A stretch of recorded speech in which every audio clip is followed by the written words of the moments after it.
हम हम सब लोगों के लिए हर्ष, गौरव और सौभाग्य का विषय है कि एनडीए के हमारे नेता के रूप में माननीय नरेंद्र मोदी जी से हम निवेदन करेंगे कि वो हम सब लोगों को भारत के उज्जवल भविष्य के लिए संबोधन प्रदान करें। हम सब लोग करतल ध्वनि से माननीय प्रधानमंत्री जी का अभिनंदन और स्वागत करते हैं।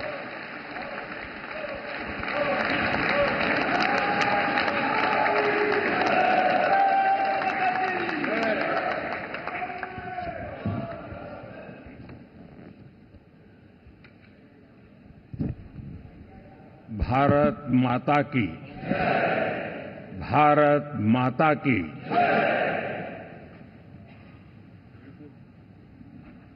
मैं सबसे पहले तो इस सभागृह में उपस्थित एनडीए घटक दलों के सभी नेतागण, नवनिर्वाचित सभी सांसदगण और हमारे राज्यसभा के भी सांसदगण, आप सबका हृदय से बहुत बहुत आभार व्यक्त करता हूं।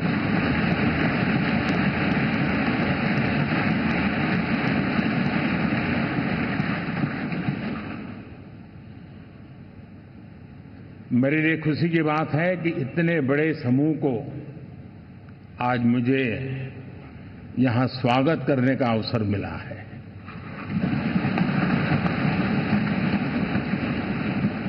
जो साथी विजयी होकर के आए हैं वे सभी अभिनंदन के अधिकारी हैं, लेकिन जिन लाखों कार्यकर्ताओं ने दिन रात परिश्रम किया है, न उन्होंने दिन देखा न रात देखी, और इतनी भयंकर गर्मी में हर दल के कार्यकर्ता ने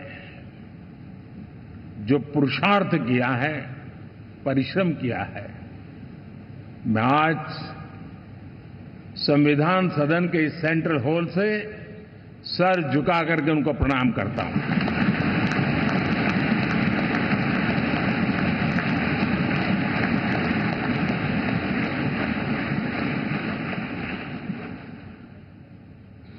साथियों, मेरा बहुत सौभाग्य है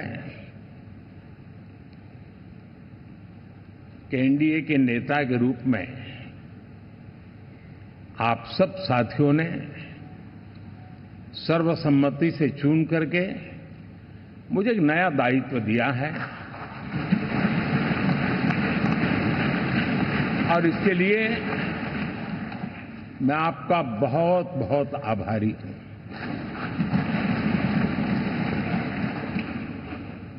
व्यक्तिगत जीवन में एक मैं जवाबदारी का एहसास करता हूं। जब 2019 में इस सदन में मैं बोल रहा था, आप सबने मुझे नेता के रूप में चुना था, और तब मैंने एक बात पर बल दिया था, विश्वास। आज जब आप मुझे फिर से एक बार ये दायित्व देते हैं, इसका मतलब है कि हम दोनों के बीच, हम आपस में विश्वास का सेतु इतना मजबूत है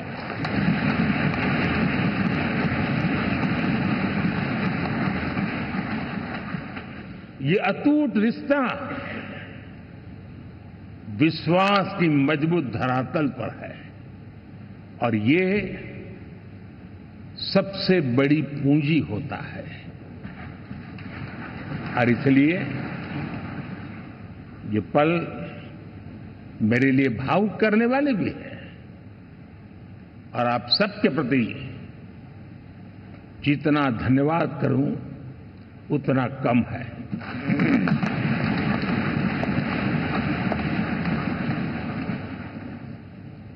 साथियों,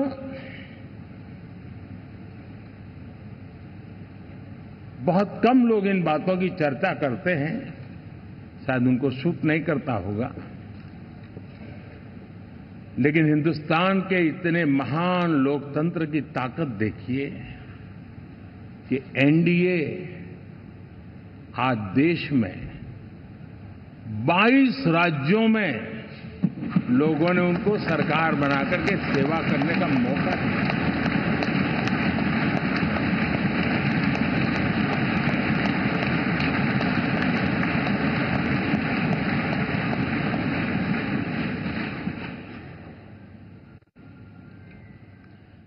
हमारा ये अलायंस सच्चे अर्थ में भारत की असली जो स्पिरिट है, जो भारत का आत्मा है, भारत की जड़ों में जो रचा बसा है, उसका एक अर्थ में प्रतिबिंब है।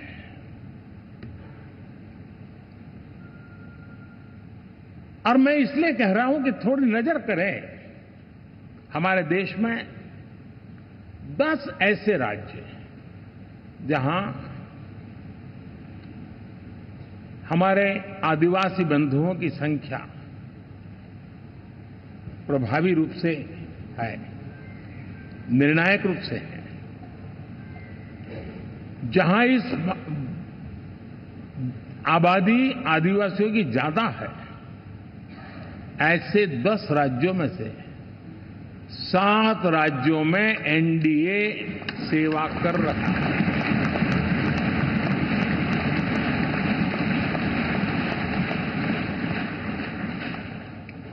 साथियों, हम सर्वपंथ संभाव के हमारे संविधान को समर्पित है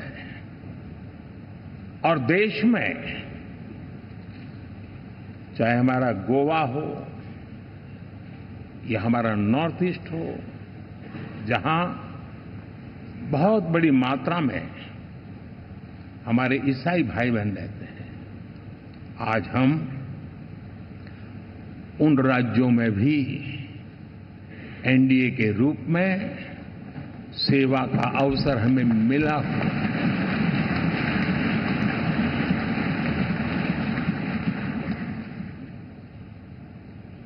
साथियों, प्री पोल अलायंस हिंदुस्तान के राजनीतिक इतिहास में और हिंदुस्तान की राजनीति में गठबंधन के इतिहास में प्री पोल अलायंस इतना सफल कभी भी नहीं हुआ है जितना कि एनडीए हुआ।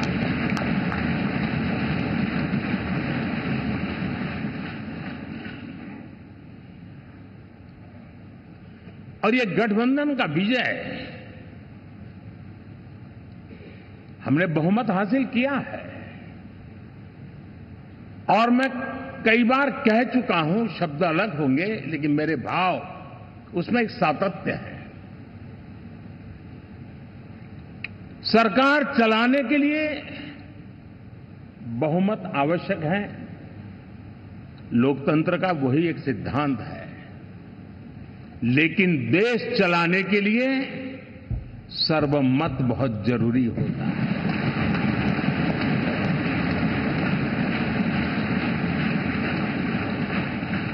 और मैं आज देशवासियों को यहां से विश्वास दिलाना चाहता हूं कि आपने जिस प्रकार से हमें बहुमत देकर के सरकार चलाने का सौभाग्य दिया है, ये हम सबका दायित्व है कि हम सर्वमत का निरंतर प्रयास करेंगे और देश को आगे ले जाने के लिए हम कोई कोर कसर नहीं छोड़ेंगे।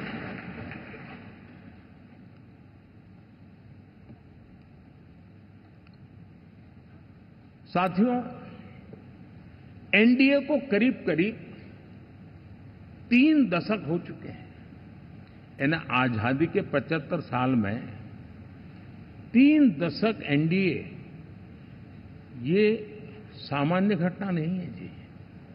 विविधता से भरे हुए अपनी लोकतांत्रिक और सामाजिक रचना के बीच में ये 3 दशक की यात्रा एक बहुत बड़ी मजबूती का संदेश देती है। और मैं आज बड़े गर्व के साथ कहता हूं कि किसी एक समय वो था कि संगठन के कार्यकर्ता के रूप में इस अलायंस का हिस्सा था, व्यवस्थाओं से जुड़ा रहता था और आज सदन में बैठ करके आपके साथ काम करते करते मेरा भी नाता इससे 30 साल का रहा है और मैं कह सकता हूं, हकीकतों के तथ्यों के आधार पर कह सकता हूं, ये सबसे सफल अलायंस है।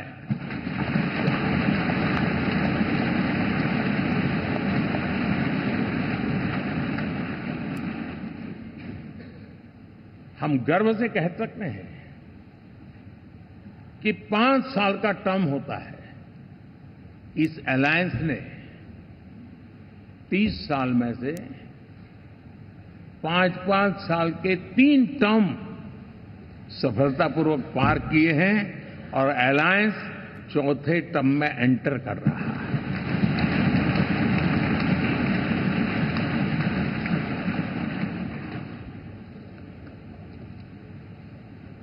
साथियों, इस बात को जो राजनीति के विशेषज्ञ हैं, अगर मुक्त मन से, मुक्त मन शब्द बहुत महत्व का है, वे सोचेंगे तो पाएंगे कि एनडीए ये सत्ता प्राप्त करने का या सरकार चलाने का कुछ दलों का जमावड़ा नहीं है। ये राष्ट्र प्रथम की मूल भावना से नेशन फर्स्ट के प्रति कमिटेड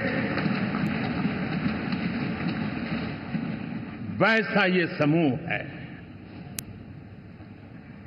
और 30 साल का लंबा कालखंड शुरू में शायद असेंबल हुआ होगा, लेकिन आज मैं कह सकता हूं कि भारत के राजनीतिक व्यवस्था में एक ऑर्गेनिक अलायंस है।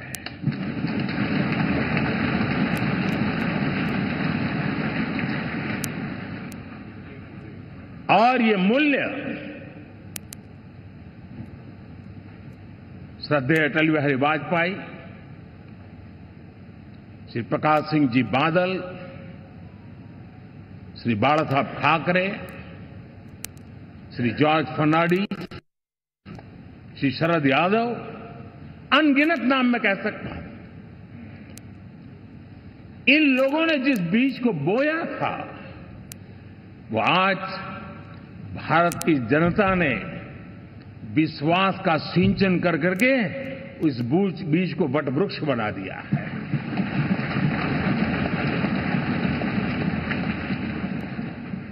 और हम सबके पास ऐसे महान नेताओं की विरासत है और हमें इसका गर्व है। बीते 10 वर्षों में हमने एनडीए की उसी विरासत, उसी मूल्यों को लेकर के निरंतर आगे बढ़ने का और देश को आगे बढ़ाने का प्रयास किया। जब मन से राजनीति के विश्लेषक अगर विश्लेषण करेंगे तो देखेंगे कि एनडीए का जो लोग दिखते हैं ना, उसमें एक कॉमन चीज नजर आती है और वो है गुड गवर्नेंस। इन सब ने अपने अपने समय में, अपने अपने कार्यकाल में जब जब जहां सेवा करने का मौका मिला है, गुड इस देश को दिया है। और इस प्रकार से एनडीए एक प्रकार से, एनडीए कहते ही गुड गवर्नेंस ये अपने आप पर्यायवाची बन जाता है। साथियों, हम लोगों के सभी के कार्यकाल में, चाहे मैं गुजरात में रहा हूं या बाबू हमारे आंध्र में रहे हो या नीतीश जी ने के लिए भरपूर सेवा की हो, हम सबके अंदर केंद्र बिंदु में गरीब का कल्याण केंद्रस्थ रहा है।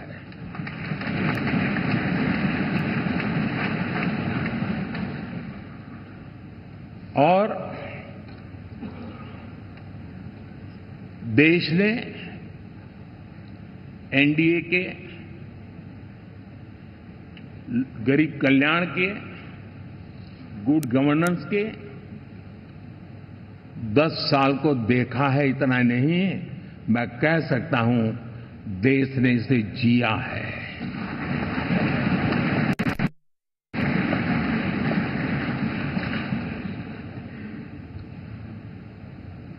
जनता जनार्दन ने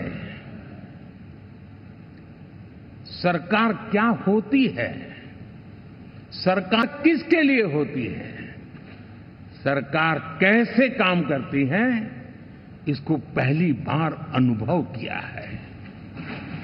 वरना जनता और सरकारों के बीच में एक खाई की व्यवस्था ही बनी हुई थी। हमने उसको पाट दिया है। हमने सबका प्रयास का मंत्र देश को नई ऊंचाई पर ले जाने के लिए चरितार्थ करके देखा है। साथियों,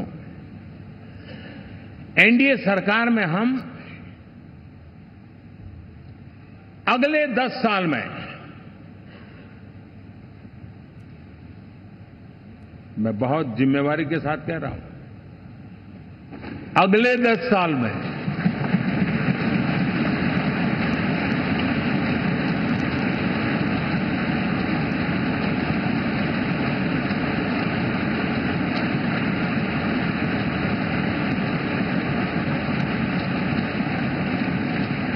गुड गवर्नेंस,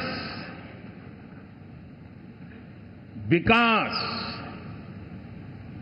नागरिकों के जीवन में क्वालिटी ऑफ लाइफ, और मेरा व्यक्तिगत रूप से एक बहुत बड़ा ड्रीम है, मैं लोकतंत्र की समृद्धि को जब सोचता हूं तो मैं चाहता हूं कि सामान्य मानवीय के जीवन में से, और खास करके मध्यम वर्ग, उच्च मध्यम वर्ग, उनके जीवन में से सरकार की दखल जितनी कम हो उतनी लोकतंत्र की मजबूती है।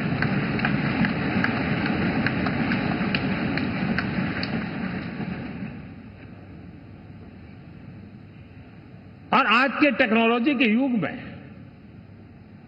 बहुत आसानी से हम, वरना एक दिन में 10 काम हो तो 10 अलग अलग वो सारी चीजें मांगेंगे। हम बदलाव चाहते हैं। गुड गवर्नेंस का ये भी एक महत्वपूर्ण पहलू है। लेकिन हम विकास का नया अध्याय लिखेंगे, गुड गवर्नेंस का नया अध्याय लिखेंगे, जनता जनार्दन की भागीदारी का नया अध्याय लिखेंगे, और सब मिलकर के विकसित भारत के सपने को साकार करके रहेंगे।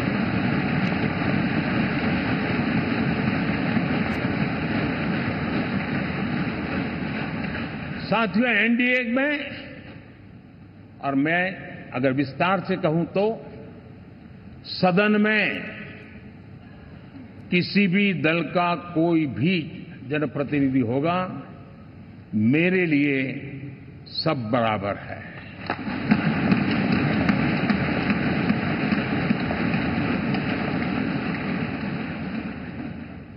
जब मैं सबका प्रयास की बात करता हूं तो मैं सदन में भी, चाहे वो लोकसभा हो या राज्यसभा हो, हमारे लिए सब बराबर है। और यही एक भाव है जिसके कारण 30 साल से एनडीए अलायंस मजबूती के साथ आगे बढ़ा है। अपना पराया कुछ नहीं है। सबको गले लगाने में हमें कभी कोई कमी नहीं रखी है। उसी का परिणाम है कि जनता का विश्वास भी जीत पाते हैं। साथियों, हमने 2024 में जिस टीम भावना से काम किया है और ग्रास रूट लेवल पे किया है, सिर्फ फोटो ऑप करना, नेता मिलकर के हाथ हिलाएं और फिर तुम्हारे रास्ते में मेरे रास्ते, ऐसा नहीं। ग्रास रूट लेवल तक सबने मिल करके ये जो काम किया है और उसी ने हमें ऑर्गेनिक अलायंस का सामर्थ्य दिया है।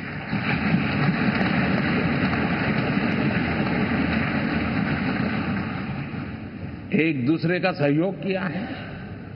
हर किसी ने यही सोचा, जहां कम वहां हम। अगर कोई कमी है तो मैं आऊंगा, मैं मेहनत करूंगा, लेकिन तुम्हें कमी नहीं रहने दूंगा। जहां कम वहां हम, ये हर कार्यकर्ता ने जी करके दिखाया है और तभी तो जीत आती है। साथियों, कभी कभी मैं कह सकता हूं कि हमारा 10 साल का अनुभव है,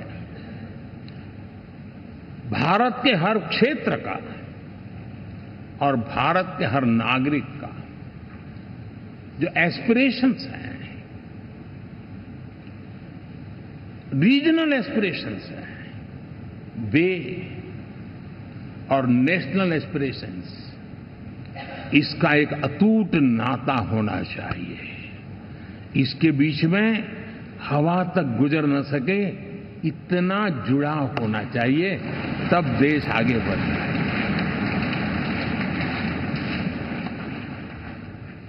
साथियों, इस चुनाव में मैं कुछ उल्लेख जरूर करना चाहूंगा जो मेरी नजरिए से मैंने देखा है। दक्षिण भारत में एनडीए ने एक नई राजनीति की नींव मजबूत की है।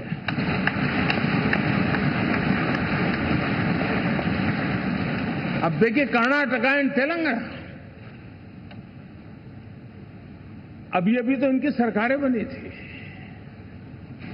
लेकिन पल भर में ही लोगों का विश्वास टूट गया, भ्रम से लोग बाहर आ गए और एनडीए को गले लगा दिया। कर्नाटक और तेलंगाना में दोनों जगह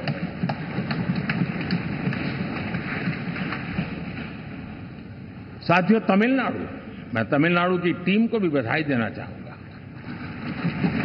और वहां हमारा एनडीए समूह बहुत बड़ा भी है और कईयों को पता था कि हम एक साथ एक सीट नहीं लड़ा पाएंगे, लेकिन इस लड़ाई में हम साथ रहेंगे। और मैंने बहुत से एनडीए के साथी तमिलनाडु में ऐसे हैं कि जिनका कोई उम्मीदवार नहीं था, लेकिन इस झंडे को ऊंचा रखने के लिए वो जी जान से जुटे थे। और इसलिए आज तमिलनाडु में भले हम सीट नहीं जीत पाए, लेकिन जिस तेजी से एनडीए का वोट शेयर बढ़ा है, वो साफ साफ संदेश दे रहा है कल में क्या लिखा हुआ है।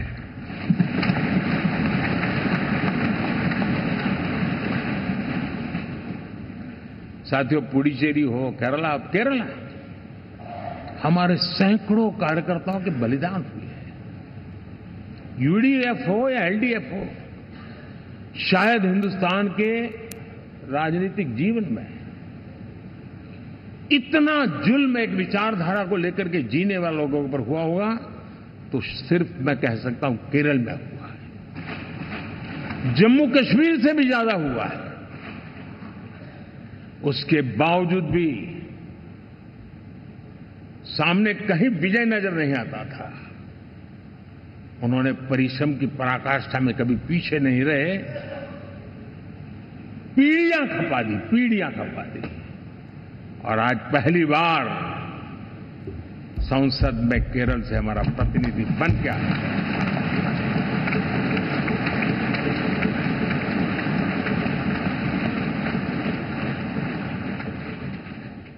साथियों,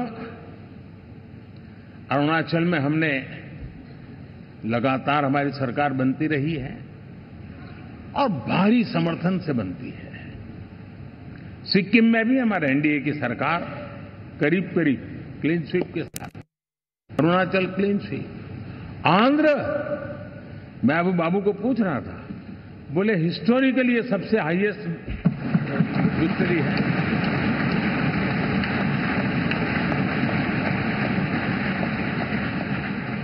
और ये जो यहां दिखता है ना पवन, ये पवन नहीं, आंधी है।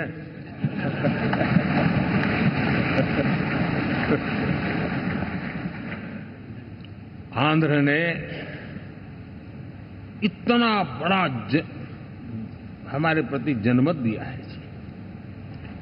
हिंदुस्तान के लिए एक सामान्य मानवी की विकास की जो जिजीविषा है, उसका प्रतिबिंब है। और महाप्रभु जगन्नाथ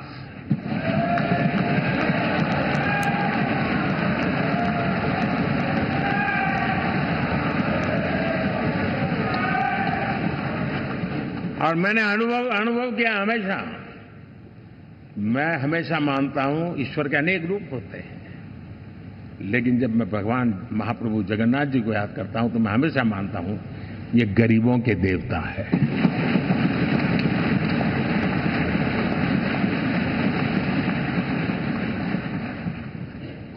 और वहां जो क्रांति रूप परिणाम आया है, मैं इसे एक रिवॉल्यूशन देख रहा हूं। और मैं इसके साथ कह सकता हूं कि विकसित भारत का हमारा जो सपना है,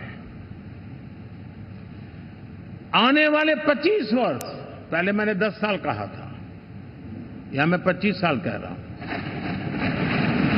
आने वाले 25 साल महाप्रभु जगन्नाथ जी की कृपा से उड़ीसा देश की विकास यात्रा के ग्रोथ इंजन पैकी एक होगा।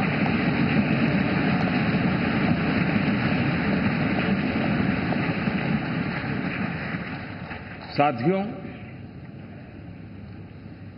हम लोग जब 4 जून के नतीजे चल रहे थे, मैं तो अपने काम में कुछ व्यस्त था, बाद में फोन आना शुरू हो गए, तो मैंने किसी को पूछा, यार ये तो ठीक है आंकड़े वांकड़े, तो मुझे ये बताओ कि ईवीएम जिंदा है कि मर गया?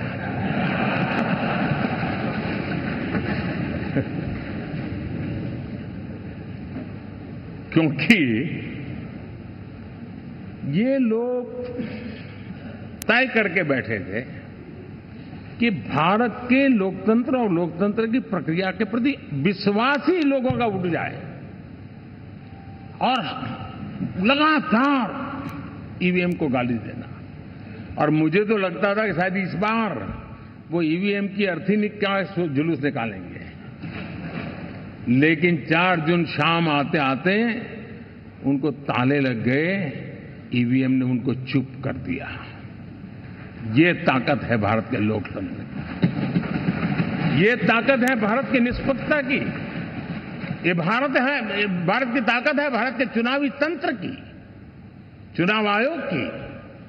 और मैं मानता हूं कि आशा करता हूं कि 5 साल तो अब ईवीएम शायद मुझे नहीं सुनाई देगा, लेकिन जब 29 में हम जाएंगे तो फिर से शायद ईवीएम को लेकर के नाचने की शुरुआत करेंगे, क्योंकि इनके सुधरने की संभावना बहुत कम है।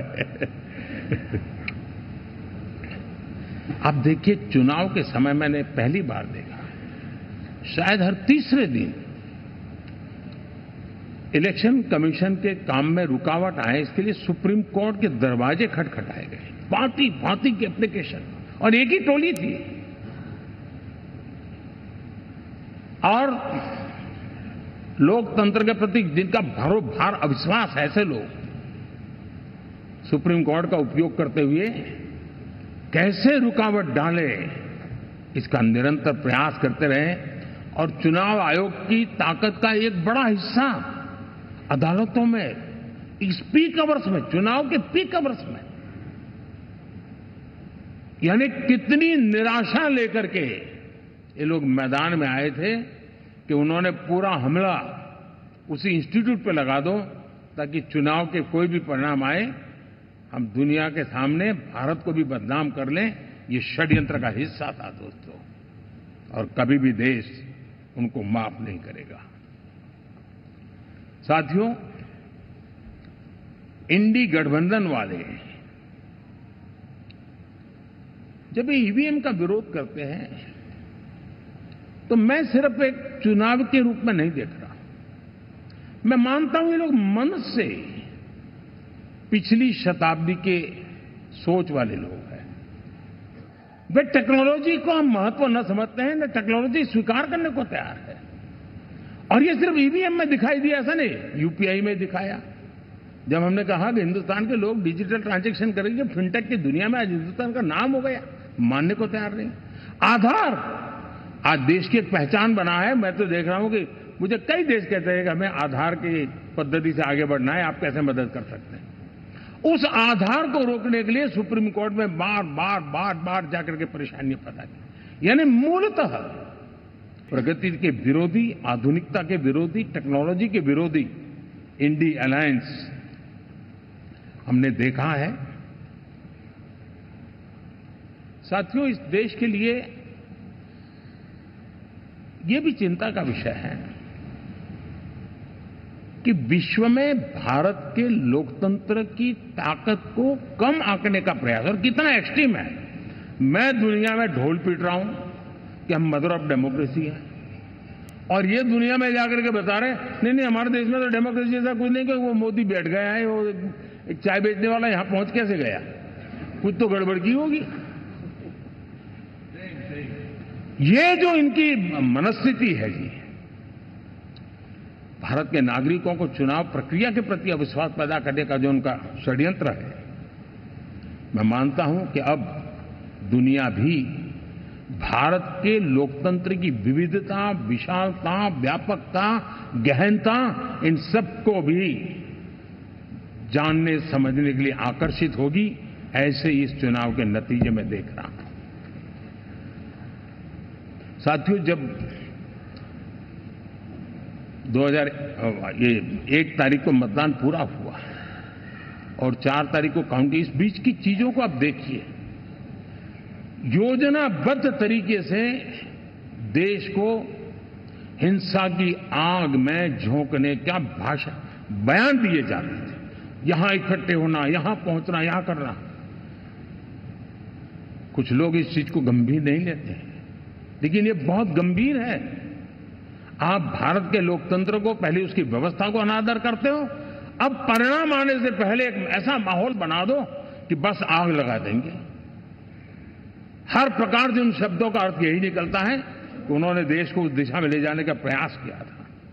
लगातार देश को गुमराह करने का प्रयास किया गया, देश के लोगों को बांटने का प्रयास किया। अरे चुनाव एक ऐसा लोकोत्सव होता है कि ज्यादा से ज्यादा लोगों को हम जोड़े, तोड़ने के लिए नहीं होता है। लेकिन हर प्रकार से कोशिश यही की गई। साथियों, मैं मानता हूं कि 2024 के लोकसभा के चुनाव के जो नतीजे हैं, हर पैरामीटर से देखेंगे, दुनिया ये मानती है और मानेगी कि ये एनडीए का महाविजय है।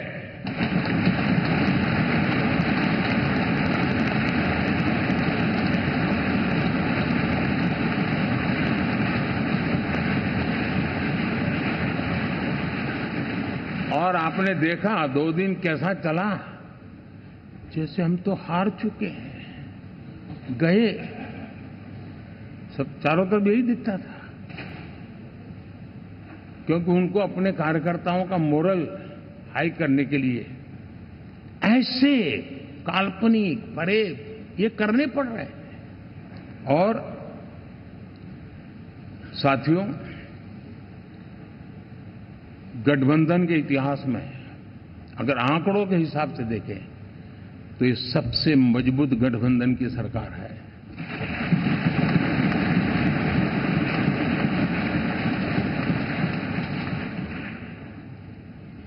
लेकिन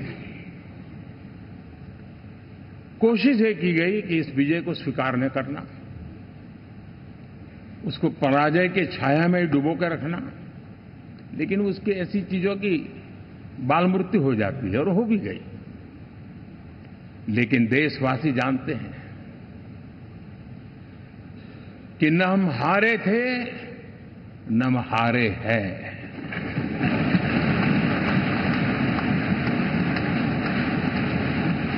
लेकिन 4 तारीख के बाद हमारा जो व्यवहार रहा है वो हमारी वो पहचान बताता है कि हम विजय को पचाना जानते हैं।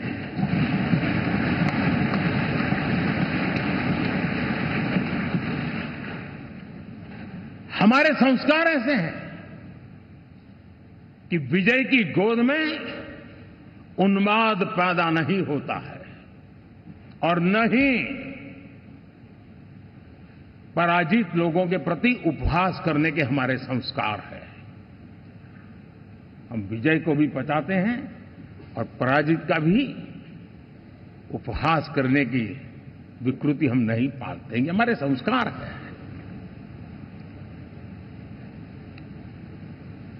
अब किसी भी बालक को पूछो कि भाई लोकसभा के चुनाव के पहले सरकार किसकी थी, तो कहेगा एनडीए।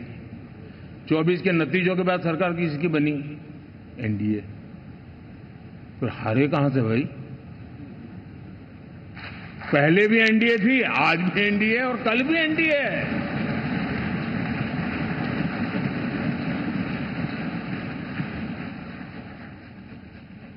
आप सोचिए 10 साल बाद भी कांग्रेस 100 के आंकड़े को नहीं छू पाई।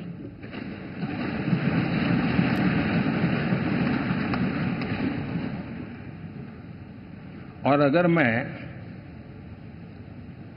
14, 19 और 24 3 चुनावों को जोड़ करके कहूं,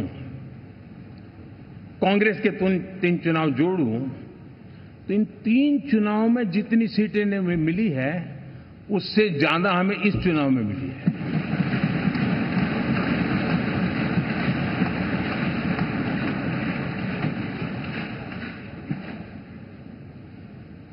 और मैं साफ देख रहा हूं साथियों, एनडीए वालों को अंदाज नहीं है। वे धीरे धीरे पहले तो डूब रहे थे, अब तेज गति से ये गर्त में जाने वाले हैं।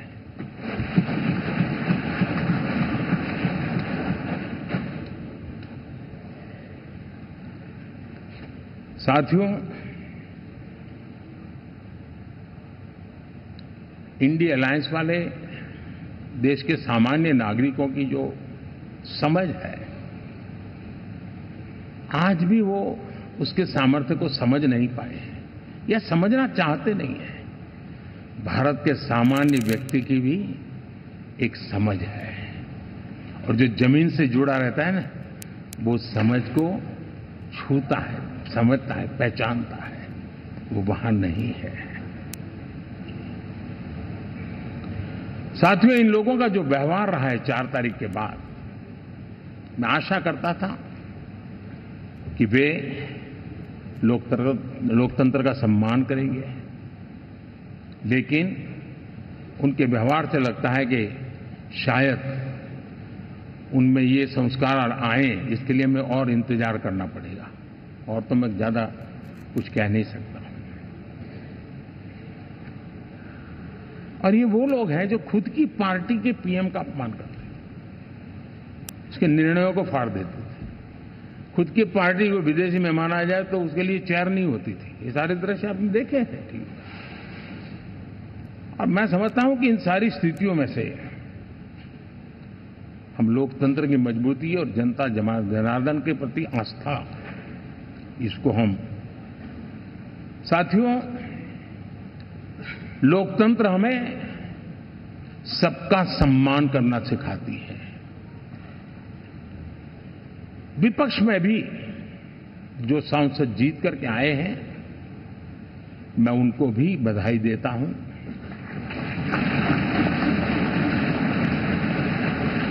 और मैं पिछले 10 वर्ष में एक चीज मिस कर रहा था कि debate, participation, quality of debate मैं मिस कर रहा हूं। लेकिन मैं आशा करता हूं कि अब इस नया जो सदन बना है वो कमी मुझे खलेगी नहीं। शायद हमारे साथी भी राष्ट्रहित की नीयत के साथ सदन में आएंगे और भले वो विपक्ष में बैठे होंगे लेकिन राष्ट्र के विपक्ष में नहीं है, हमारे विपक्ष में है। राष्ट्र में तो हम सब एक ही दिशा में हैं।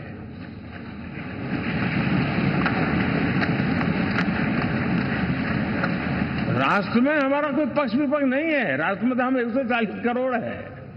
और मैं आशा करता हूं कि वो राष्ट्र हित की भावना को लेकर के सदन में आएंगे और सदन को समृद्धि देने में वे कुछ न कुछ योगदान करेंगे।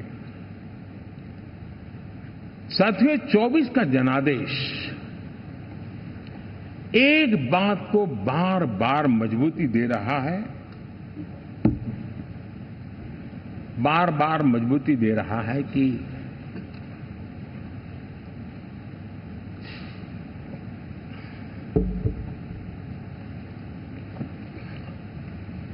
देश को आज के वातावरण में सिर्फ और सिर्फ एनडीए पर ही भरोसा है।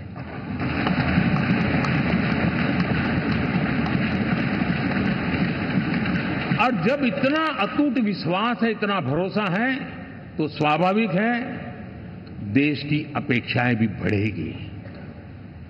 और मैं इसे अच्छा मानता हूं और हम सबका कर्तव्य भी मानता हूं।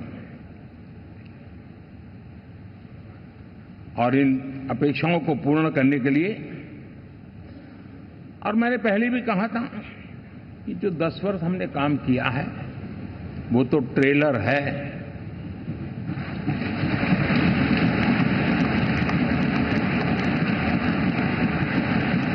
और वो मेरा चुनावी वाक्य नहीं था, ये मेरा कमिटमेंट है। हमें और तेजी से, और विस्तार से, और तेज गति से देश के आकांक्षाओं को पूर्ण करने में रत्ती भर भी विलंब नहीं करना है।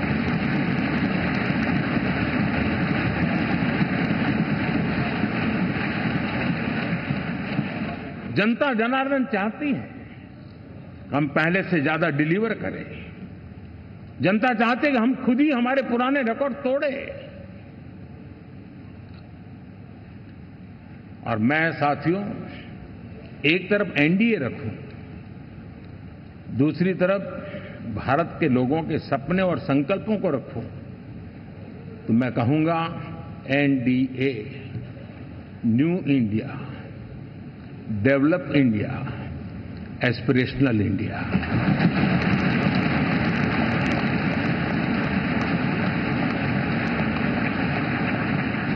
और इसी सपने और संकल्पों को पूरा करना ये हम सबका संकल्प भी है, कमिटमेंट भी है और हमारे पास रोड मैप भी है।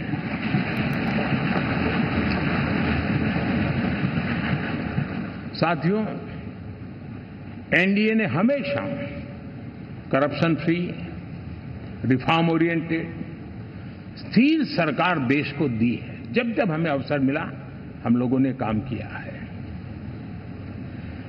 उसके सामने कांग्रेस नेतृत्व वाली यूपीए,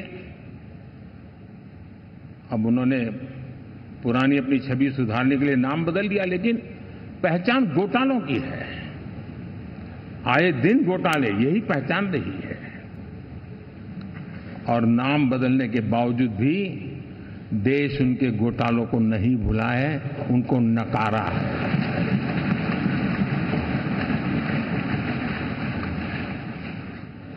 और मैं कह सकता हूं साथियों, इंडी अलायंस वालों ने एक व्यक्ति का अपोज करने के वन पॉइंट एजेंडा के कारण देश की जनता ने उनको ही ऑपोजिशन में बिठा दिया है।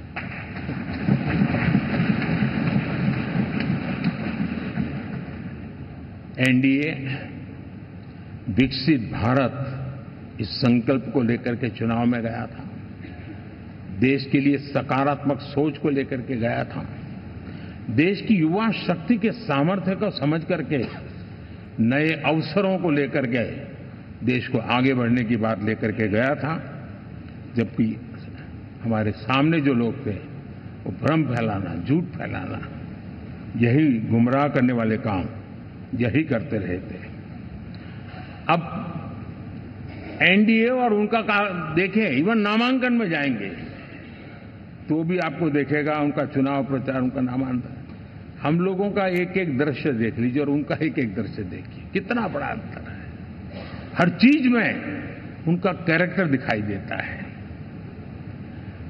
और क्या रहा, आपके लिए तो उन्होंने अलायंस घोषित कर दिया है, लेकिन कितने ही राज्यों में वो आपस में लड़ते रहे हैं, चुनावी जंग में एक दूसरे की पीठ में छुरा भोंकते रहे हैं।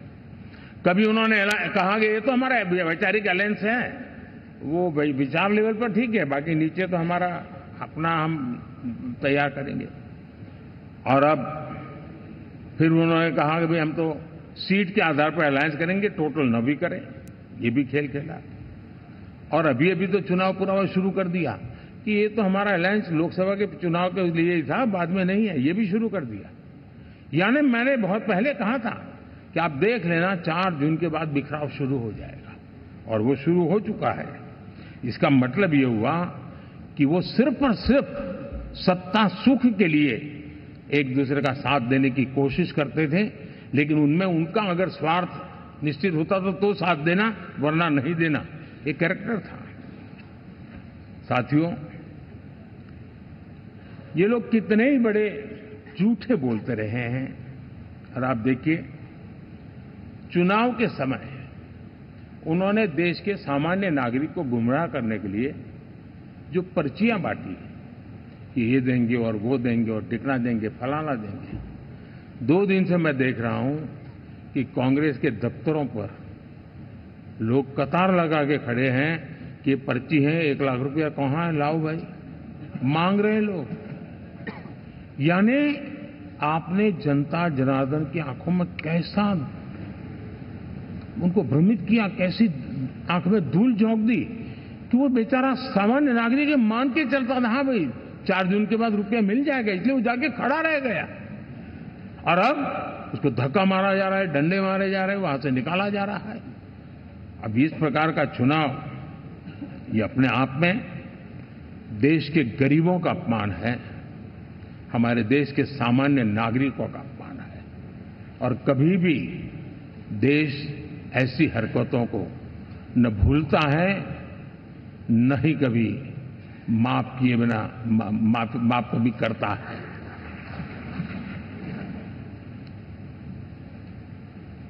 साथियों, हमारे लिए संतोष की बात है कि हम एक कमिटमेंट से काम कर रहे हैं। 10 साल में हमने 25 करोड़ गरीबों को गरीबी से बाहर निकाला है।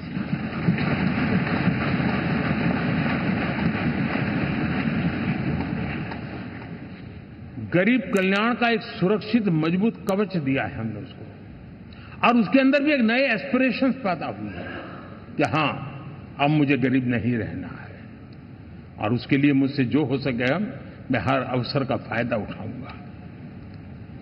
3 करोड़ गरीबों को घर,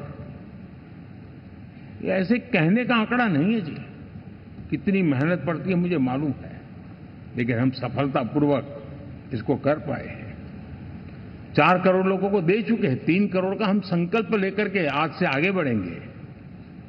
यानी ये भी हिम्मत है कि 4 करोड़ देने के बाद जिन परिवारों का विस्तार हुआ है, जरूरत पड़ी है, और राज्यों की भी उसमें इच्छा है, 3 करोड़ नए घर बनाने का संकल्प। 70 वर्ष की आयु से ऊपर के व्यक्तियों को, नागरिकों को 5 लाख रुपए तक इलाज के लिए मुफ्त इलाज की व्यवस्था। मुद्रा योजना के तहत हमारे नौजवानों को कारोबार के लिए 20 लाख तक की उनकी बैंक से उनको लोन मिले, इसकी व्यवस्था, ये मैं समझता हूं कि वायदा हमारे तीसरे कार्यकाल की गारंटियां, सब मैं अभी बताता नहीं हूं, लेकिन इन गारंटियों के प्रति हम कमिटेड हैं और उसे पूर्ण करने के लिए हम कोई कमी नहीं रखेंगे। साथियों, गरीब का सशक्तिकरण और मिडिल क्लास को सुविधा, ये हमारी प्राथमिकता है, क्योंकि मध्यम वर्ग अब इस देश का एक बहुत बड़ा चालक बल है। भारत की ग्रोथ स्टोरी में ये ऐसे ऐसे नए फोर्सेस में देख रहा हूं जो हमारी बहुत बड़ी शक्ति बनने वाले हैं, और इसलिए हम उस पर भी उतना ही, और मिडिल क्लास की बचत कैसे बढ़े, सेविंग कैसे बने, उसके लिए, उसके क्वालिटी ऑफ लाइफ के लिए हम क्या कर सकते हैं, हमारी योजनाओं का विस्तार कैसे किया जाए, हमारे नीति नियमों में बदलाव कैसे किया जाए, उस पर भी हम आने वाले दिनों में काम चाहते हैं। साथियों, पंचायत से पार्लियामेंट तक हमारी नारी शक्ति की सक्रिय भागीदारी, ये हमारा कमिटमेंट है, और हमने हमारे पिछले कार्यकाल में नारी शक्ति वंदन अधिनियम करके उस बात को हमने आगे बढ़ाया है। और वो दिन दूर नहीं होगा जब हमारे सदन में बहुत बड़ी तादाद में हमारी माताएं बहनें देश का नेतृत्व करती हुई दिखाई देगी।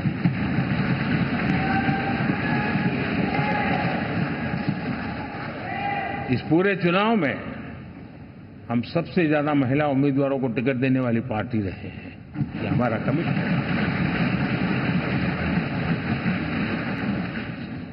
हमारी महिला सांसदों को जो आशीर्वाद देश की जनता ने दिया है, मैं इसके लिए विशेष रूप से उनका आभार व्यक्त करता हूं। और साथियों, आपने देखा होगा G20 समिट में दुनिया के सामने एक विषय लेकर के हम बड़े आग्रह से गए हैं, और वो है empowerment of women, development of women. इन सारी बातों को तो हम परिचित हैं। हमने एक नया शिफ्ट किया है और हम G20 समिट से भी इसको आगे बढ़ा रहे हैं, विमेन लेड डेवलपमेंट।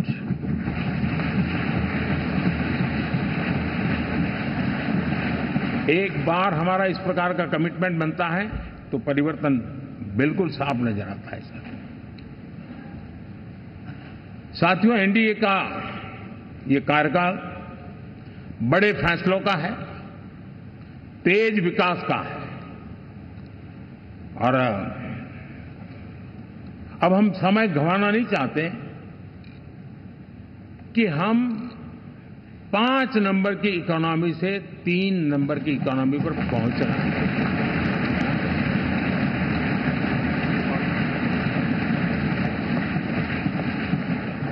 और ये खाली 5 और 3 का आंकड़ा नहीं है, उसके कारण जो अर्थव्यवस्था का कद बन जाता है, वो सामान्य मानवीय की आशा आकांक्षाओं को पूरी करने के लिए सरलता बढ़ जाती है। देश के लिए जो जरूरतें हैं वो आराम से पूरी करने का सामर्थ्य बन जाता है, और इसलिए हम उस दिशा में बड़ी कोशिश करके आगे बढ़ना चाहते हैं। राज्यों का सहयोग भी उसमें उतना ही महत्वपूर्ण है, और भारत के संविधान ने हमें जिस प्रकार का दिशा निर्देश किया है कोऑपरेटिव फेडरलिज्म का, लेकिन मैंने उसमें आग्रह रखा है कॉम्पिटिटिव कोऑपरेटिव फेडरलिज्म। हमारे राज्यों के बीच में भी तंदुरुस्त स्पर्धा हो, राज्य और केंद्र के बीच में भी तंदुरुस्त स्पर्धा हो, हम अच्छा करने की स्पर्धा करें, और उस दिशा में हम आगे बढ़ना चाहते हैं। और हमने देखा है कि जब मैं कॉम्पिटिटिव कोऑपरेटिव फेडरलिज्म की बात करता हूं, आपने देखा G20 समिट हम एक जगह पे कर सकते थे, हम भी मालाएं पहन करके फोटो निकलवा सकते थे, लेकिन हिंदुस्तान के अनेक शहरों में 200 से ज्यादा मीटिंगें हुई, और दुनिया भर के नीति निर्धारक जो कहे G20 देशों के और बाकी भी 5-7 देशों के, वो हिंदुस्तान के कोने कोने में गए, उनके देशों में जाकर के भारत की विविधता, भारत की विशालता, इसकी चर्चा कर रहे हैं।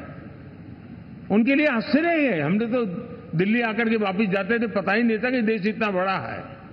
ये अपनी एक ताकत का परिचय हुआ है।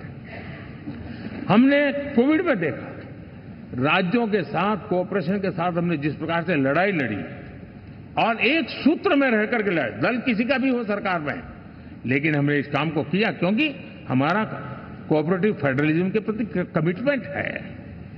एस्पिरेशनल डिस्ट्रिक्ट एक ऐसा मॉडल है गवर्नेंस का जिसमें राज्य भी उतना ही सक्रियता से हमारे साथ जुड़े हुए हैं, और दुनिया के लिए जो डेवलपिंग कंट्रीज हैं उनके लिए गवर्नेंस का एक ऐसा मॉडल प्रस्तुत हो रहा है जिसका अब तो केस स्टडी के रूप में दुनिया के अनेक यूनिवर्सिटी केस स्टडी करना शुरू की है।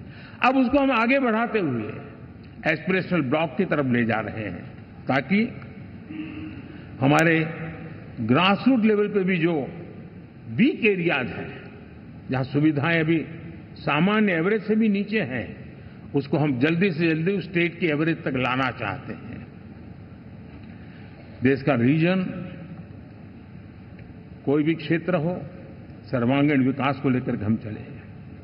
साथियों, गत 10 वर्ष में इंफ्रास्ट्रक्चर के क्षेत्र में हमने एक बहुत बड़ा, यानी सोचने में भी बदलाव लाए। जमीन पर तो लाए, वरना हमारे देश में सोचा चलेगा यार, अरे एक बार कर लो ना, उस सहारे में से बदलाव नहीं। अब तो अच्छा ही चाहिए, बड़ा ही चाहिए, जल्दी से जल्दी पहुंचाने वाला चाहिए।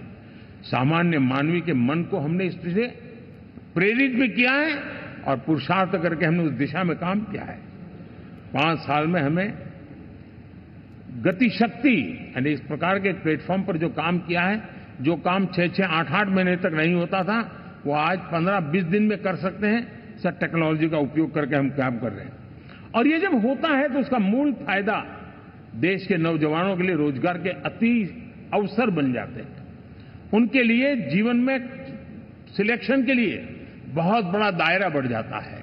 और वो हमें, साथियों, आज भारत दुनिया में विश्व के लिए एक नया मैन्युफैक्चरिंग हब के रूप में उभर रहा है। और जब हम मैन्युफैक्चरिंग हब कह रहे हैं, तब सिर्फ इलेक्ट्रॉनिक गुड्स या सर्विसेज की मैं बात नहीं कर रहा हूं। मैं फूड प्रोसेसिंग में भी आज दुनिया में हम बहुत तेजी से आगे बढ़ रहे हैं, और वो भारत के किसानों को बहुत बड़ी ताकत देने वाला है। उसी प्रकार से स्पेस हो, आर्टिफिशियल इंटेलिजेंस हो, स्टार्टअप्स की बात हो, स्किल जॉब अपॉर्चुनिटीज की बात हो, आज भारत बहुत तेजी से आगे बढ़ेगा, बढ़ रहा है, ये मेरा विश्वास है। साथियों, मुद्रा योजना, ड्रोन दीदी, विश्वकर्मा योजना, इसने भी नई संभावनाओं को जन्म दिया है। साथियों, हमारी संस्कृति, हमारी विरासत, उसके प्रति हम जितना ध्यान केंद्रित करेंगे, दुनिया के लिए आकर्षण का केंद्र बनेगा। और इसलिए हम उन दिशा में, और मैं मानता हूं भारत के लिए टूरिज्म एक ऐसा एवेन्यू है जो गत शताब्दी में हमें कभी, आज से लेकर के पीछे के 100 साल में कहूं, ऐसा अवसर नहीं मिला है जैसा आने वाले 25 साल में मिलने वाला है। दुनिया भारत की तरफ मुड़ने वाली है। अब हमारा काम है हम इसके लिए आवश्यक व्यवस्थाओं को विकसित करें, हमारी विरासत के प्रति हम हमारा पर्यटन का विकास करते हुए एक विन विन सिचुएशन का हम फायदा उठाएं, और उसमें बहुत अधिक निवेश की संभावनाएं मैं देखता हूं। और ये ऐसा क्षेत्र है जिसमें हर स्तर के लोग कमाते हैं, गरीब से गरीब आदमी भी कमाता है और बड़ी बड़ी होटल वाला भी कमाता है, हर कोई इसमें कमाता है। और हमने टूरिज्म के हम बल देना चाहते हैं, बहुत पोटेंशियल है। आज जो इंफ्रास्ट्रक्चर के क्षेत्र खुले हैं, इसका फायदा इसको मिलता है। एयरवे हो, रेलवे हो, हमारे एक्सप्रेस वे हो, ये हमारा यातायात जितना बेहतर हो, और हमारा डिजिटल कनेक्टिविटी का जो काम है, ये इसके लिए एक बहुत बड़ा पॉजिटिव ग्राउंड तैयार कर रहा है और जिसका फायदा मिलने वाला है। और जो वोकल फॉर लोकल और रीजनल टूरिज्म, इसको एक बल देने का काम है। साथियों, अब दुनिया एक नए युग में प्रवेश रही है। जिस समय औद्योगिक क्रांति हुई, उस समय हम गुलामी के दौर से गुजर रहे थे। तो औद्योगिक क्रांति का जितना फायदा लेना चाहिए हम नहीं ले पाए। अब एक नया युग शुरू हो रहा है, हरित युग, ग्रीन एरा। भारत के पास बहुत संभावनाएं हैं इसका नेतृत्व करने की, और हम इसके लिए आने वाले दिनों में ग्रीन हाइड्रोजन की बात हो, ग्रीन एनर्जी हो, या ग्रीन जॉब्स हो, या ग्रीन मोबिलिटी हो, इन सारे विषयों को हम इतनी तेजी से आगे बढ़ाना चाहते हैं ताकि इस हरित युग का नेतृत्व दुनिया में भारत का सामर्थ्य सिद्ध कर दें, ये हम चाहते हैं। साथियों, इसी सिलसिले में इस 5 जून को जब पर्यावरण दिवस था, 4 जून को नतीजे आ गए थे, तो उसी दिन मेरे मन में एक विचार आया कि कार्यक्रम 5 जून को हमने आरंभ किया, एक पेड़ मां के नाम। हर किसी को मां के प्रति श्रद्धा होती है, और मैं भी देशवासियों को कहूंगा कि आने वाले समय में कभी आपकी माताजी का जन्मदिन हो, क्या कोई और शुभ दिन हो, अपनी मां के नाम पर एक पेड़ लगाइए, और मां जीवित है तो साथ लेकर जाइए, उनकी फोटो आप सोशल मीडिया में अपलोड कीजिए, और मां नहीं है तो उनकी फोटो रख करके एक पेड़ लगाइए, और वो अपनी मान होगा और धरती मां की सेवा होगी। हम इन 2 माताओं की सेवा करें। साथियों, एनडीए अब भारत आइसोलेशन में नहीं जी सकता। वैश्विक परिवेश में भारत की भूमिका दिनों दिन बहुत बढ़ती चली जा रही है। 2014 में जब एनडीए की सरकार बनी, पूरे विश्व में उसी एक पल से ही एक नया जिज्ञासा पैदा हुई, थोड़ी आशा के संकेत उनको नजर आने लगे, और फिर उस बदलाव बहुत बड़ा तेजी से आया। और पिछले 10 वर्ष में भारत ने जिन कामों को बढ़ लिया है, आज भारत की छवि विश्व बंधु की बन चुकी है। दोस्तों, विश्व हमें एक बंधु के रूप में स्वीकार कर रहा है, और जब दुनिया हमें विश्व बंधु के रूप में स्वीकारती है तो हमारी वैश्विक जिम्मेवारियों को भी हमने हमारे आने वाले रोड मैप में महत्व देना ही होगा। और भारत की सफल विदेश नीति ने अच्छे परिणाम भी दिए हैं। हमने हर संकट को उस प्रकार से हैंडल किया जिस प्रकार से मानवीय मूल्यों को हमने प्राथमिकता दी। उसका परिणाम है कि सामान्य मानवी के मन में ये विश्व बंधु वाला भाव बहुत मजबूत हुआ, और भारत का सेवा भाव का जो कैरेक्टर है उसको विश्व ने पहचाना है। चाहे यूक्रेन का संकट हो, चाहे अफगानिस्तान का संकट हो, हर हमारे लोगों को बचाना हो, हमने किसी भी में हमने कोई कमी नहीं रखी है। और साथियों, ये क्षमता के कारण भारत में निवेश की संभावनाएं बहुत बढ़ने वाली है। मैं राज्यों से भी कहूंगा कि आप प्रगतिशील नीतियां बनाकर रेडी रहिए। विश्व आज आपके आंगन पे दरवाजे पर दस्तक दे रहा है, और जो राज्य ज्यादा स्पष्ट नीतियों के साथ आएगा, जो राज्य उन कंपनियां विदेश जाने वाले लोगों को ठीक से हैंडल करेगा, उसको बेनिफिट मिलने ही वाला है। और भारत ने जो नीतियां बनाई है, भारत ने जो वातावरण बनाया है, उसका लाभ भारत के हर राज्य को मिलना चाहिए, और उस दिशा में हम तेजी से काम करना चाहते हैं। साथियों, हमने G20 समिट में देखा है, दुनिया का भारत के प्रति नजरिया बदला है। जो लोग इन चीजों को माइन्यूटली देखते होंगे उनको पता होगा कि G20 एक प्रकार से कई संकटों से गुजर रहा था। उतार चढ़ाव आते रहते थे, बिखराव भी नजर आ रहा था, लेकिन भारत में G20 आने के बाद नए प्राण से भर गया है, नया सामर्थ्य आ गया है। और ये भारत की ताकत है कि उसने पूरे विश्व को जोड़ने में G20 के माध्यम से बहुत बड़ा काम किया है। और उसके इन दिनों भी जो परिणाम आए, इसके बाद मेरा काफी समय विदेश के सरकारों से फोन अभिनंदन स्वीकार करने में गया, और शायद मैं 2014 में 19 में भी ऐसा अनुभव नहीं था जितना इस बार फ्लो है। दुनिया के करीब करीब, अब नाम ले, उसने भारत को शुभेच्छा व्यक्त की है या बात करने की कोशिश की है। यानी ये वैश्विक जो हमारा ताकत है, उसका परिचय करवा रहा है और उसके कारण मैं मानता हूं कि विश्व में हमारा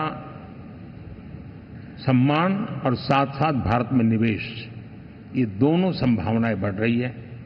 साथियों, हमारे संविधान का 75वां वर्ष है।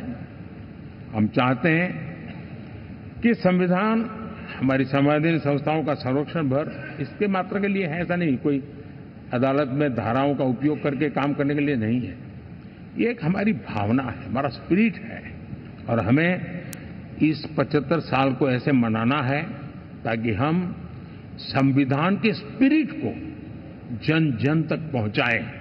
हर जन को संविधान की जो भावना है, कर्तव्य की भावना है, अनेक बात ऐसे बात है, उन सब प्रति समर्पण उसका बढ़े, उस दिशा में हम काम करना चाहते हैं।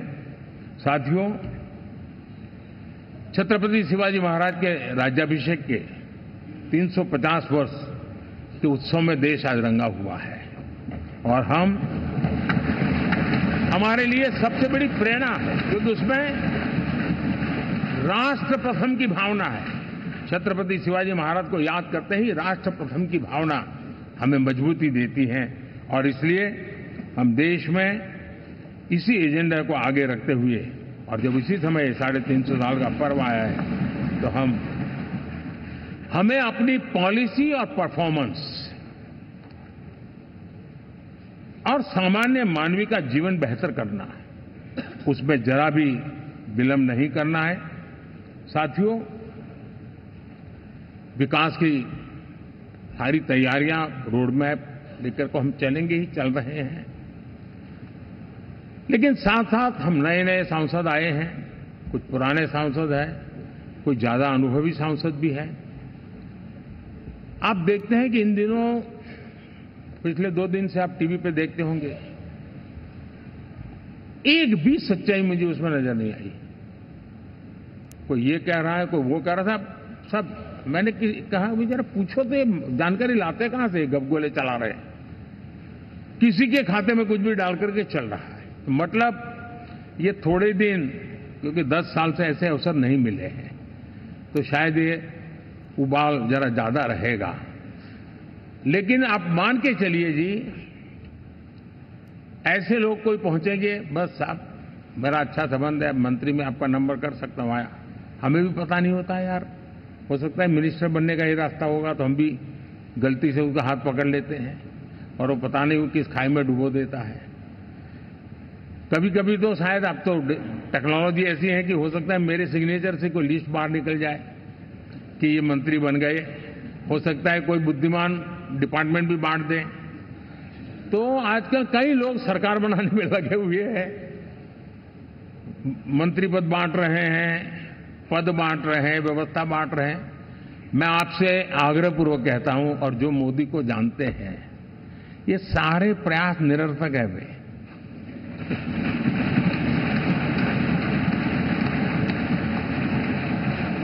आप भी किसी का फोन आ जाए तो 10 बार वेरीफाई कीजिए कि जिसने फोन किया है वो सचमुच में अथॉरिटी है। अदरवाइज कोई भी कहे भाई आपका नाम हो गया है, सुबह परिवार को बुला लीजिए, शपथ समारोह में आना है, हो गया। तो ऐसी गपबाजी करने वाली एक बहुत बड़ी फौज रहती है। कुछ लोग आदतन करते रहते हैं, कुछ लोगों को मजाक आती है लेकर, और कुछ लोग बदइरादे से करते हैं। मेरा सभी सांसदों से आग्रह है कि हम इन सारे षड्यंत्रों का शिकार न बने।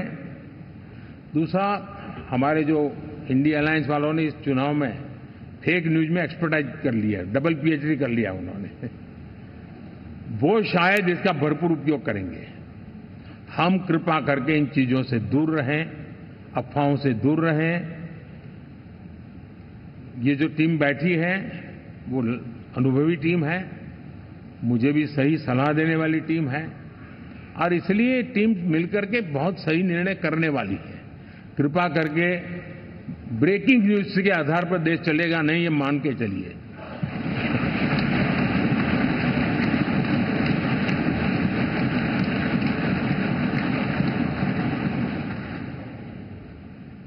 साथियों, विकसित भारत का संकल्प लेकर के हम चले हैं। 3 नंबर की इकोनॉमी पहुंचना मैं जानता हूं, निश्चित रोड मैप के साथ उसको हम पार करने वाले हैं। और मैंने पहले भी कहा था कि मेरा पल पल देश के नाम है, मेरा पल पल आप लोगों के नाम है। मैं 24/7 अवेलेबल हूं।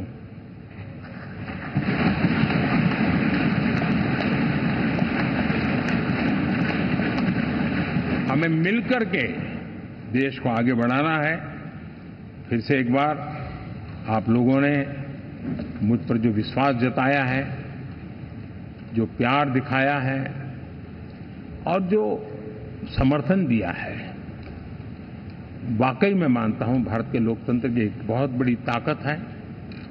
मैं जितना आपका आभार व्यक्त करूं उतना कम, और मैं विश्वास दिलाता हूं कि मैं आपकी आशा अपेक्षाओं को पूरी करने में, परिश्रम करने में कोई कमी नहीं रखूंगा।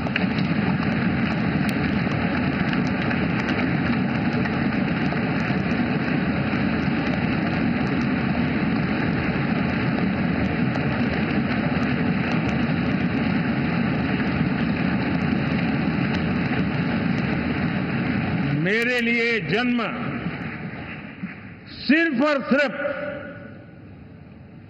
वन लाइफ वन मिशन, और वो है मेरी भारत माता। ये मिशन है 140 करोड़ देशवासियों के सपनों को पूरा करने के लिए खप जाना।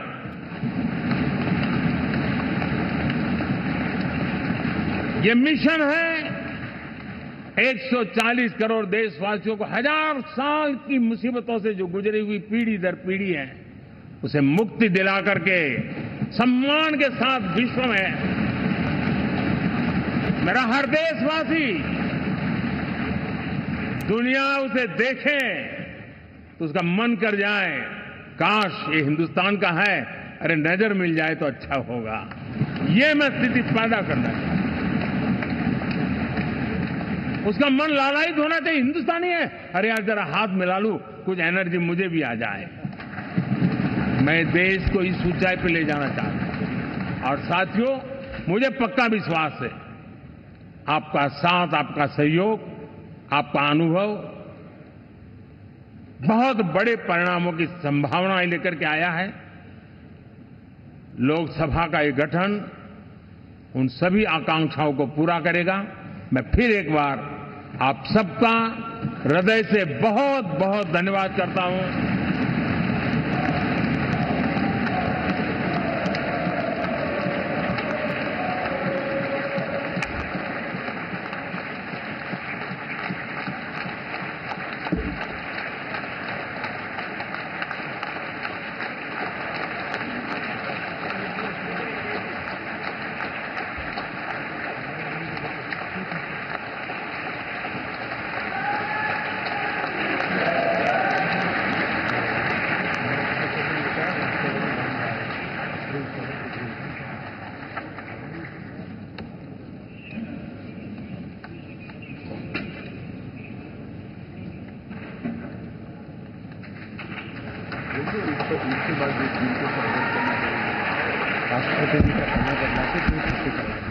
जो एनडीए के साथी स्वागत करना चाहते हैं वो आगे आ सकते हैं, और बाकी भी जो फिर पार्टी के वरिष्ठ नेता भी स्वागत करना चाहते हैं वो आगे आ सकते हैं।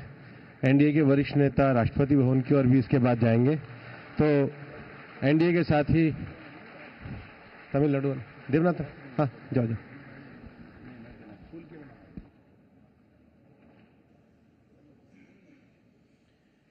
एनडीए के साथी या वरिष्ठ नेता जो स्वागत के लिए आए हैं वो एक आगे धीरे धीरे जा सकते हैं। तो एनडीए संसदीय दल की बैठक में ऐतिहासिक निर्णय, यह ऐतिहासिक बैठक है और प्रधानमंत्री के तौर पर चुना गया है।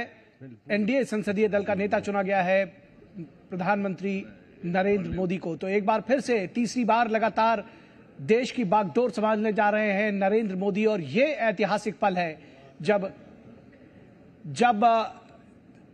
सभी दलों ने सर्वसम्मति से, एनडीए से जुड़े सभी घटक दलों ने सर्वसम्मति से नरेंद्र मोदी को अपना नेता चुना है।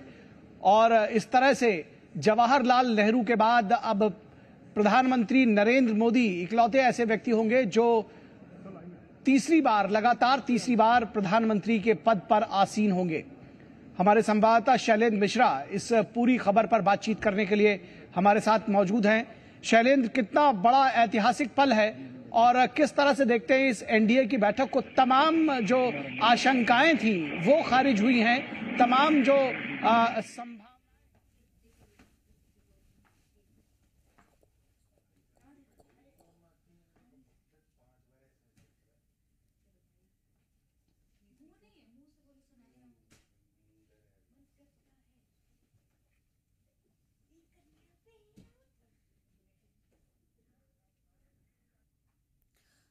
तो नरेंद्र मोदी को संसदीय दल का नेता चुना गया है और उसके बाद सभी का संबोधन हुआ है और एक एक करके सभी शुभकामनाएं दे रहे हैं प्रधानमंत्री नरेंद्र मोदी को, क्योंकि ये ऐतिहासिक पल है। तीसरी बार प्रधानमंत्री नरेंद्र मोदी शपथ लेने जा रहे हैं। 9 जून को शपथ ग्रहण कार्यक्रम रखा कि दल सभी गुलदस्ता भेंटकर शुभकामनाएं दे रहे हैं। एक एक करके जो राज्यवार मुख्यमंत्री है वो भी पहुंच रहे हैं और प्रधानमंत्री नरेंद्र मोदी को शुभकामनाएं दे रहे हैं। और अभी शुभकामनाएं देने का दौर चल रहा है। सभी एक एक कर उत्तराखंड के मुख्यमंत्री को आप देख सकते हैं, वो भी वहां मौजूद हैं। और इससे पहले मध्य प्रदेश के मुख्यमंत्री डॉक्टर मोहन यादव ने भी गुलदस्ता भेंटकर शुभकामनाएं दी है प्रधानमंत्री नरेंद्र मोदी को। और छत्तीसगढ़ के मुख्यमंत्री विष्णुदेव साय भी यहां मौजूद हैं। उत्तराखंड के मुख्यमंत्री अभी उन्होंने गुलदस्ता देकर शुभकामनाएं दी हैं प्रधानमंत्री नरेंद्र मोदी को।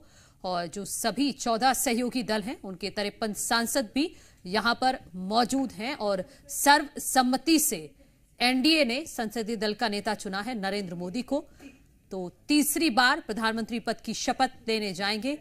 9 जून को शपथ ग्रहण कार्यक्रम होगा और इसके बाद यहां से सीधा राष्ट्रपति द्रौपदी मुर्मू के पास जाएंगे और यहां सरकार बनाने का दावा आज ही पेश कर सकते हैं। ज्योतिरादित्य सिंधिया, इससे पहले आपने देखा रविशंकर प्रसाद भी वहां पर मौजूद हैं, रामविलास पासवान के बेटे चिराग पासवान भी, ओम प्रकाश राजभर ने भी गुलदस्ता भेंटकर प्रधानमंत्री को शुभकामनाएं दी हैं।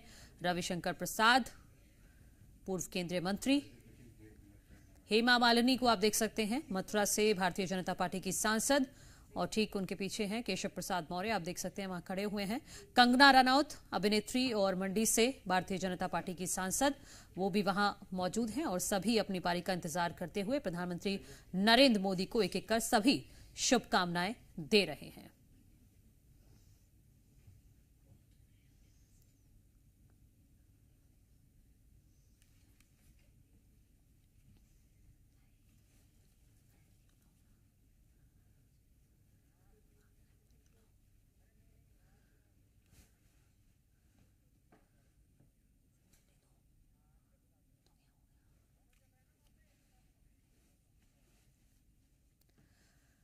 तो इससे पहले नरेंद्र मोदी ने सभी को संबोधित किया। उन्होंने ये भी कहा कि तमिलनाडु में भले ही हम सीट जीत नहीं पाए, लेकिन वहां पर वोट शेयर बढ़ा है। इसके साथ साथ प्रधानमंत्री ने आंध्र प्रदेश और ओडिशा के रिजल्ट का भी जिक्र किया। उन्होंने कहा कि हमारी सरकार बनती रहती है। आंध्र में अभी चंद्रबाबू नायडू से पूछ रहा था कि हिस्टोरिकल ये सबसे हाई है, ये यहां जो ये है पवन नहीं आंधी है। उन्होंने पवन कल्याण का भी जिक्र प्रधानमंत्री मोदी ने अपने संबोधन में किया है। आंध्र ने हमारे प्रति इतना समर्थन दिया है। महाप्रभु जगन्नाथ, मैं हमेशा से मानता हूं कि जगन्नाथ जी गरीबों के भगवान हैं। विकसित भारत का हमारा सपना आने वाले 25 साल महाप्रभु जगन्नाथ की कृपा से उड़ीसा भारत की विकास यात्रा के ग्रोथ इंजन से एक होगा। ये तमाम तरह की बातें हैं जो प्रधानमंत्री नरेंद्र मोदी की तरफ से कही गई हैं। साथ ही उन्होंने कांग्रेस पर भी निशाना साधा कि जब से रिजल्ट आए हैं तब से हमारी INDIA अपने दल के बारे में नहीं बल्कि हमारे जीत के बारे में ज्यादा चर्चा कर रहा है। और इसके साथ साथ एक बड़ी बात जो प्रधानमंत्री मोदी ने यहां पर कही है वो NDA का उन्होंने मतलब समझाया। NDA का मतलब उन्होंने बताया है, N मतलब न्यू डेवलप एस्पिरेशनल इंडिया, मेरा एक ही मिशन है भारत माता। ये बात भी प्रधानमंत्री नरेंद्र मोदी की तरफ से कही गई है। और साथ ही साथ NDA की उन्होंने फुल फॉर्म बताई है। इसमें NDA का जिक्र करते हुए प्रधानमंत्री ने कहा है कि N मतलब न्यू इंडिया, D मतलब डेवलप्ड इंडिया और A मतलब एस्पिरेशनल इंडिया। ये NDA की फुल फॉर्म प्रधानमंत्री मोदी की तरफ से दी गई है कि सबका साथ लेकर ही आगे बढ़ना है और जनमानस के लिए काम करना है। जहां कोई कमी रह गई है उसको इस बार पूरा करना है। ये तमाम तरह की बातें प्रधानमंत्री नरेंद्र मोदी की तरफ से कही गई हैं। और अभी जो ये सेंट्रल हॉल के अंदर की तस्वीरें आप देख रहे हैं, जो सभी सांसद हैं, 292 सांसद हैं और यहां पर मुख्यमंत्री भी बीजेपी शासित राज्यों के मौजूद हैं। सभी पहुंच रहे हैं और एक एक करके प्रधानमंत्री नरेंद्र मोदी को शुभकामनाएं दे रहे हैं। और उसके बाद सरकार आज ही एनडीए सरकार बनाने का दावा भी पेश कर सकती है। तो काफी महत्वपूर्ण दिन है आज। सेंट्रल हॉल में सुबह 11 बजे के लगभग ही ये मीटिंग शुरू हो गई थी। सभी एनडीए के 13 दलों के नेता इसमें मौजूद हैं और प्रधानमंत्री ने जो नया दायित्व मिला है इसको देने के लिए सभी दलों का धन्यवाद किया है। और उन्होंने कहा है कि एनडीए गठबंधन सच्चे अर्थों में भारत की असली स्पिरिट है। 292 सांसद यहां पर मौजूद हैं और इससे पहले अमित शाह ने भी संबोधन किया था। अमित शाह ने जो अनुमोदन दिया गया था उसका समर्थन किया। नितिन गडकरी ने भी अनुमोदन किया और जेडीएस अध्यक्ष कुमार स्वामी ने प्रस्ताव का समर्थन किया था। सभी ने एक एक करके अपनी बात कही और सभी ने सर्वसम्मति से नरेंद्र मोदी को अपना नेता चुना है। प्रधानमंत्री मोदी ने जो तमाम बड़ी बातें कही हैं वो भी हम आपको बता रहे हैं कि हम विजय को पचाना जानते हैं। हम ना कभी थके हैं ना कभी थकेंगे, लेकिन विपक्ष की जो सोच है वो पिछली शताब्दी वाली है। नई सोच के साथ हमें आगे बढ़ना है। ये बातें प्रधानमंत्री नरेंद्र मोदी की तरफ से कही गई हैं कि ये एनडीए की महाविजय है, क्योंकि अपने आप में ये बड़ा रिकॉर्ड है कि तीसरी बार अब वो शख्सियत बन गए हैं नरेंद्र मोदी जो तीसरी बार प्रधानमंत्री पद पर आसीन होंगे, प्रधानमंत्री पद की शपथ लेंगे। क्योंकि इससे पहले जवाहरलाल नेहरू के नाम ये रिकॉर्ड रहा है। 3 बार वो हमारे देश के प्रधानमंत्री रहे हैं और इस बार अब नरेंद्र मोदी ने अब वो व्यक्ति बन गए हैं नरेंद्र मोदी तो तीसरी बार देश के प्रधानमंत्री बनेंगे। विपक्ष पर भी प्रधानमंत्री मोदी ने निशाना साधा है। उन्होंने यही कहा कि हम ना हारे थे ना हम हारे हैं, हम विजय को पचाना जानते हैं, लेकिन विपक्ष की सोच वो पिछली शताब्दी वाली है। और साथ ही नए दायित्व के लिए बहुत बहुत आभार ये भी व्यक्त किया गया है प्रधानमंत्री नरेंद्र मोदी की तरफ से। तो एनडीए संसदीय दल के नेता चुन लिए गए हैं प्रधानमंत्री नरेंद्र मोदी और अब 9 जून को शपथ ग्रहण कार्यक्रम होगा और आज ही एनडीए की तरफ से सरकार बनाने का दावा भी पेश